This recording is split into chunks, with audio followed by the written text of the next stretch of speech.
নমস্কার, আমি ভাস্কর ঘোষ। আমার পাশে যে দাঁড়িয়ে আছে,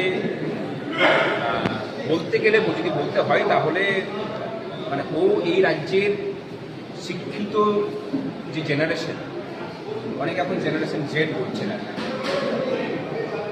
তাদের একজন দুর্ভাগা প্রতিনিধি। দুর্ভাগের কারণে বলছি যে এই জেনারেশনের কিন্তু এই রাজ্যে থাকার কোনো অধিকার নেই।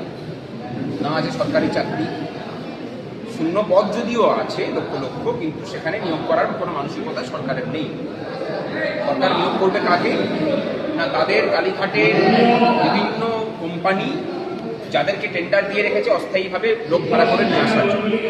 কারণ সেখানে বেতন দিনে পরে 15,000 টাকা সরকারি কোষাগার থেকে যাবে, আর তার কাছে পৌঁছাবে 7,000 টাকা, বাকিটা 8,000 টাকা কাটমানি হয়ে যাবে। এই যে কাটমানির সিন্ডিকেটের ধারাবাহিকতা চলছে, যার ফল ভোগ করতে হচ্ছে ছেলে মেয়েগুলোকে, আমাদের ভাই বোনদের। এরা 2022 সালে টেট পাস করেছে। প্রাথমিক শিক্ষা দপ্তরগুলোতে মানে কয়েক লাখ শূন্য পদ পড়ে আছে। আজকে বিগত 3 বছর ধরে এরা নিয়োগের সুযোগ পায়। আগামী 24 তারিখ ওরা নামছে। তাদের লড়াইয়ের প্রতি শুভকামনা জানিয়ে এটা ব্যক্ত করি যে তাদের সাথে সমস্ত রকমভাবে এই রাজ্যের শিক্ষক কর্মচারীরা আছেন। আমি তাদের প্রতিনিধি হিসাবে তাদেরকে এই সাহস দিচ্ছি, ওনারা লড়াই করুন।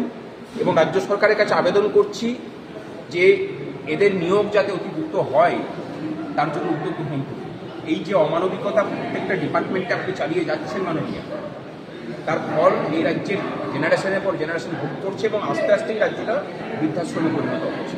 এরকম যদি চলতে থাকে, এদের যে মেধাটা নষ্ট হচ্ছে, তার ক্ষতি কিন্তু পশ্চিমবঙ্গের সামগ্রিক। এই ক্ষতির হাত থেকে পশ্চিমবঙ্গকে যদি রক্ষা করতে হয়, এই রাজ্যের সাধারণ মানুষেরও প্রতিবাদে সামিল হওয়া প্রয়োজন। আগামী 24 তারিখ আপনারা সকলে এদের লড়াইয়ের পাশে এসে